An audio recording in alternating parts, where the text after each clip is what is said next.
Trading में अधिकतर technical analyst जो होते हैं वो फेल होते हैं। ऐसा क्यों होता है कि वेल ट्रेंड एक टेक्निकल एनालिस्ट जो ट्रेडिंग करते टाइम ट्रेड में फेल हो जाता है? कई बार आपने देखा होगा, जो आपके नोन में कुछ लोग होंगे वो टेक्निकल एनालिसिस के बारे में बताते बहुत अच्छा हैं, लेकिन जब बात आती है ट्रेड करने की तो उसमें वो लॉस कर बैठते हैं।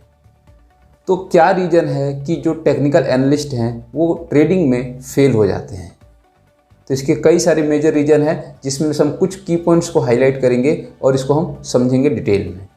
तो वीडियो को लास्ट तक देखना, क्योंकि वीडियो बहुत इंपॉर्टेंट होने वाली है। अगर आप वीडियो को समझ जाओगे तो टेक्निकल एनालिस्ट में कुछ काफ़ी ज़्यादा सुधार आपका हो सकता है।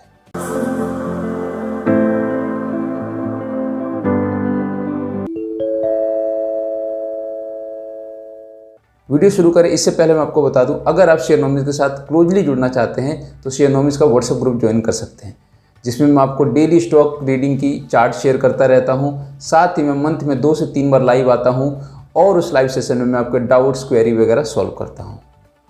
और अगर आप चाहते हैं कि आपको इंडिपेंडेंट ट्रेडर बनना है तो आप शेयरनॉमिस का पेड कोर्स ज्वाइन कर सकते हैं, जो 2 महीने का बेसिक टू एडवांस कोर्स है और सिर्फ एडवांस कोर्स भी है।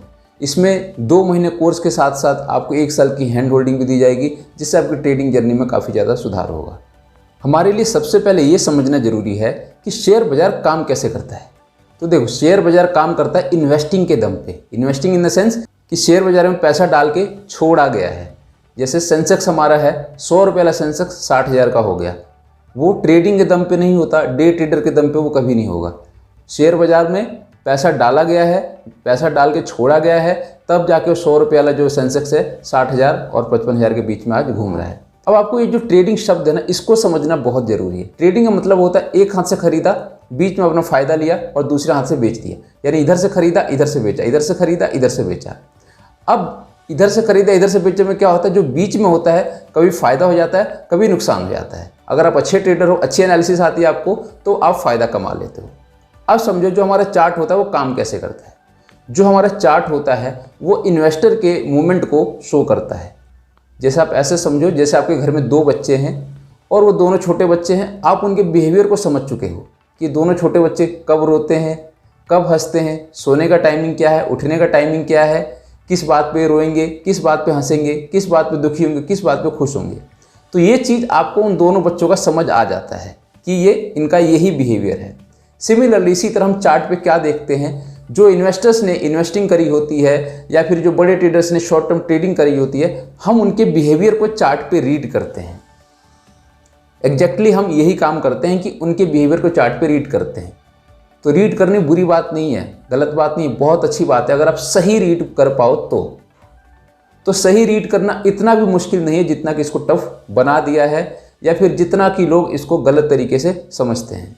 तो क्या समझ आया आपको? जो चार्ट है हमारा वो इन्वेस्टर की साइकोलॉजी को शो करता है। इन्वेस्टर अपनी स्टडी रिसर्च करके स्टॉक खरीद रहा है और हमने सिर्फ चार्ट रीड करके उसके बिहेवियर को समझा और हमने स्टॉक में बाइंग कर ली।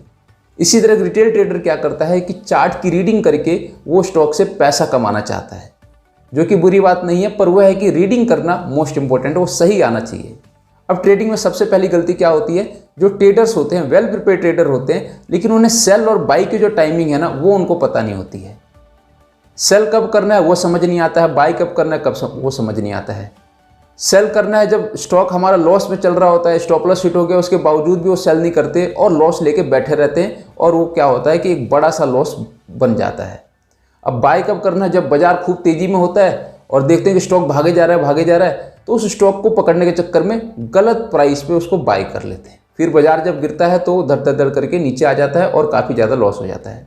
एक तो इस सेल और बाई करने की जो अगर स्ट्रेटजी को सही से वो समझ गए तो काफ़ी बड़ा नुकसान होने से बच सकता है, फेलियर होने से बच सकते हैं। नंबर 2, दूसरा रीजन इमोशन का यूज करना।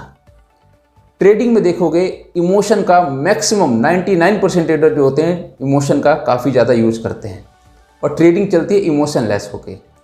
अगर आप इमोशनलेस होकर ट्रेडिंग करोगे तो आपका फोकस बढ़ जाएगा सीधा चार्ट पे। जो चार्ट बोलेगा उसी की बात आप मानोगे। और चार्ट क्या बोलता है, बड़े इन्वेस्टर बड़े ट्रेडर के फुटप्रिंट को चार्ट बताता है, उनकी साइकोलॉजी को शो करता है। तो आप जिस चीज़ की स्टडी कर रहे हो वो चीज़ तो आपको आती है, लेकिन आप क्या कर रहे हो, आप अपने इमोशन का यूज करके अपने उस लॉस को या अपनी जो टेक्निकल एनालिस्ट को ख़राब कर रहे हो। तो इमोशनलेस ट्रेडिंग करनी है। तीसरा क्या है, रॉन्ग चार्ट रीडिंग। अब जो ट्रेडर्स होते हैं, जो नए रिटेल ट्रेडर्स होते हैं, वो सबसे पहले तो कैंडल स्टिक के चक्करों में फंसे होते हैं।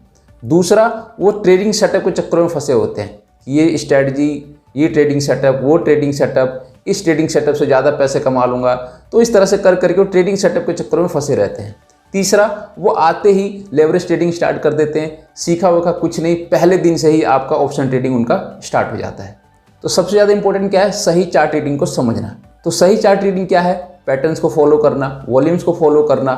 तो जो चार्ट बोलेगा अगर आप उसी को फॉलो करोगे तो आपके लॉस होने के चांसेस बहुत ज़्यादा कम हो जाएंगे। तो अगर मैं इन सभी बातों का कंक्लूजन निकालूं तो सिंपली क्या समझ आता है कि चार्ट रीडिंग प्रोफेशनली आपको आनी चाहिए सही तरीके से, और एक ही स्ट्रेटजी को आपको फॉलो करते रहना है। नंबर 2, आपको इमोशन का यूज बिल्कुल नहीं करना है। एक जो रोबोट होता है ना, जिसके अंदर इमोशन नहीं होता, जो ऑर्डर देते हैं वही करता है, इसी तरह चार्ट जो आपका कहेगा वही आपको समझना है।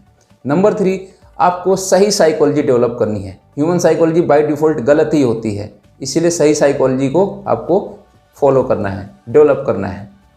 अगर आप मेरे से पूछोगे तो मैं अपनी ट्रेडिंग स्ट्रैटेजी में क्या करता हूँ कि मेरी एक ट्रेडिंग स्ट्रैटेजी है, मैं प्रॉपर उसी को फॉलो करता हूँ। पहले दिन जब शेयर बाज़ार में आया था तब से और आज तक। जब मैं आया था तो मैंने सीखने पे काफ़ी ज़्यादा टाइम इन्वेस्ट किया, और सीखने के बाद से आज तक मैं उसी ट्रेडिंग स्ट्रैटेजी को फॉलो करता हूँ। बाज़ार बदल गए, बुल मार्केट भी आ गया, बेयर मार्केट भी आ गया, बुरे दौर भी आ गए, अच्छे दौर भी आ गए, लेकिन मैं अपनी ट्रेडिंग स्ट्रैटेजी पे आज भी टिका हूँ और मैं उसको भी प्रॉपर फॉलो करता हूँ, और बहुत अच्छा काम करती है हर मार्केट में, हर टाइम फ्रेम पे। तो सारी बातें सुन के क्या कंक्लूजन निकलता है कि ट्रेडिंग में लॉस तो होगा ही होगा, प्रॉफिट भी होगा, लॉस भी होगा। बस आपको प्रॉफिट का रेशो बढ़ाना है और लॉस का रेशो कम करना है, और आपको सही ट्रेडिंग का मतलब समझना है। ट्रेडिंग का मतलब होता है एक हाथ से खरीदना, दूसरे हाथ से बेचना, अपना फ़ायदा लेके। अब बीच बीच में लॉस भी हो जाए तो उसको एक्सेप्ट करना पड़ेगा। उस एक छोटे से लॉस के चक्कर में बहुत बड़ा कैपिटल आपको नहीं गंवाना है। तो अगर आप पूछोगे ना ट्रेडर से या फिर इन्वेस्टर से, तो लॉस सभी का होता है। ट्रेडर्स का भी लॉस होता है और इन्वेस्टर्स का भी लॉस होता है। अगर आप किसी श्योरिटी मांगोगे क्या आप सही बोल रहे हैं, अगर आप किसी इन्वेस्टर से पूछोगे क्या आपने जो इन्वेस्टिंग करी वो सही है, तो कहेगा नहीं मैं गलत हो सकता हूँ। ट्रेडर भी सेम ही कहेगा मैं गलत हो सकता हूँ। लेकिन जो उनकी रिसर्च होती है, जो उनकी एनालिसिस होती है, उस पर जो सक्सेस होने के चांस होते हैं ज़्यादा होते हैं, क्योंकि उन्होंने सही डायरेक्शन में रिसर्च और एनालिसिस कर रखा होता है। तो उम्मीद है वीडियो पसंद आई होगी। अगर वीडियो से आपको कुछ भी नॉलेज मिली होगी तो वीडियो को शेयर कीजिए और चैनल को सब्सक्राइब जरूर कीजिए। Thank you.